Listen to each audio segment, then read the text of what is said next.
Have you ever found yourself contemplating a situation, replaying it in your head over and over, only to sink deeper into despair? Today, I will teach you how to transform deep regret into a moment of triumph. As a 30-year school leader and author, I have witnessed thousands of people fall into the rumination trap.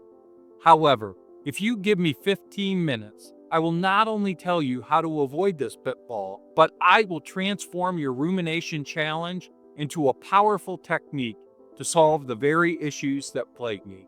Rumination is the process of continuously thinking about the same thoughts. At stage 1, rumination becomes problematic when overthinking is focused on negative. It can feel like being on a mental hamster wheel, going round and round without getting anywhere. It's exhausting, like a mental virus boring into your brain, taking over. The reason this happens, it's our brain's way of trying to make sense of stress and trauma. However, feeling stuck in that cycle can drain you of life.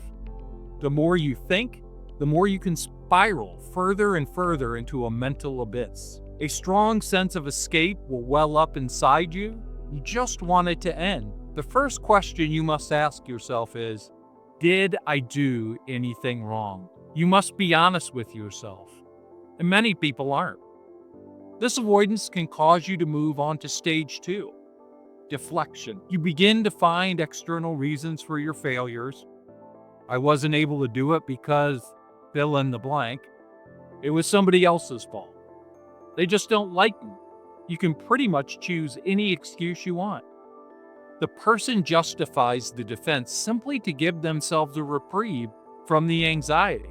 However, this deflection, while seemingly momentarily soothing, makes you vulnerable. The vulnerability sets in during stage 3. You know deep down you could have made a better decision, but whether it be peer pressure, unwillingness to give extra effort, or ethical weakness, you choose the wrong path. Ultimately, this creates a situation of self-loathing and causes you to reject others, or worse, reject yourself, all while blaming someone else. This duality results in a perpetual state of fight, flight, or freeze. You have the urge to run away from your problem, take your anger out on someone else, or become totally incapacitated. If you are unable to successfully navigate these emotions, you can fall into a perpetual resentment and depression. This is stage 4. You become locked in and you're unable to listen. Let me tell you a story. I once taught a girl named Kim. She was in the 6th grade, and like most middle school girls, her social circle was incredibly important to her. She had become extremely popular, and her friends worked to get close to her. However, the constant pressure to remain in the limelight caused her to overthink the importance of popularity, and she began to mistreat some of the less popular group. Over the course of the next year, she became a bully, and the rest of the students avoided her. Eventually, she even turned on her inner circle, picking on the weakest of the bunch, and even her friend group dwindled. One day, I noticed Kim crying before school, so I asked her to come into my office to talk. She told me her friends were being mean, and they all turned against her. She mentioned that she hadn't slept in a week and couldn't stop thinking about it. I asked if she bore any responsibility, and her response, no, I'm the victim here. Then she responded that the other girls were ganging up on her. It was their fault.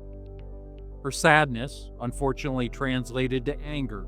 She left my office ready to fight the world. Following the event, Kim entered into a deep despair. It was heartbreaking to watch.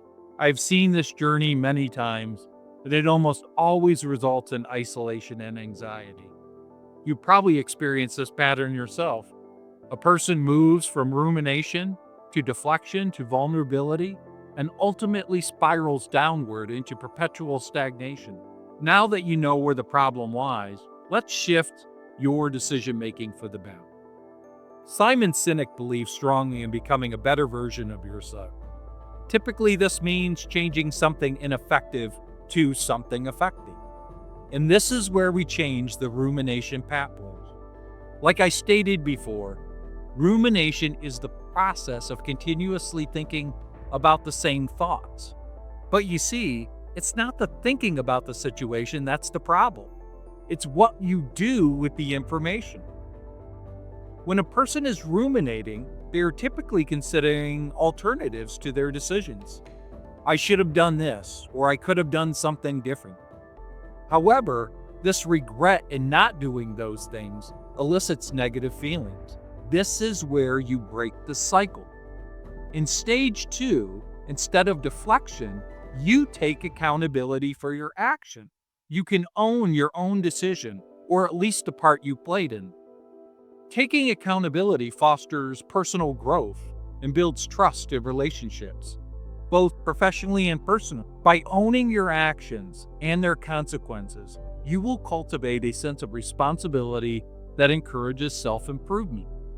This transparency not only enhances your credibility, but also inspires others to do the same, creating a culture of honesty and collaboration, you leading the leg. If you are diligent about taking responsibility, you can move into stage 3, resolution. Ultimately, resolution allows you to accept yourself as nothing more than a work in progress. You begin to say to yourself, hey, next time I'll do things differently. And most importantly, you can forgive yourself for the mistake and move on. We all move into fight, flight, or freeze. But when you go down this path, you're able to quickly move back into a regulated state. Your mind with fully functioning cognitive processes. If you become skilled, and then you enter stage 4, your resilient self. You become durable to the challenges of life. You see the world through a lens of opportunity and positivity rather than scarcity. You're able to bounce back quickly from perplexing events. You move from rumination to accountability to resolution to resilience. Let's go back to Kim. After leaving middle school, Kim had a few rough years in high school. However, I caught up with her during graduation. She was surrounded by wonderful friends, was well-liked, and was finding tremendous success. I asked her, what had changed? She said she began to consider her need for popularity after speaking with her counselor about the depression she was feeling. The first thing her counselor did was to force her to answer the same question I asked. Do you bear any responsibility for what's happened? She told me once she could admit the part she played, she could forgive herself and bring resolution to the events that caused her anxiety. After some time, she developed the resilience to apologize to her classmates. From that point on, she slowly earned their trust back and ultimately their admiration. She was popular and beloved during graduation. This resilient path is not for the faint of heart. It is one of the reasons I tend to contemplate my own mistakes and failures while walking in the woods, taking trips on my boat with my dogs, and writing. You have to seek serenity as part of contemplation. So whether it's journaling, yoga, taking long walks, just seek out peace as you navigate the world around you. It will help keep you grounded, even when you have to tell yourself, I screwed up. Let me just say, the world is filled with distraction and deflection. It conditions you to not reflect, but rather mask your faults. Remember, it's completely normal to feel stuck at times.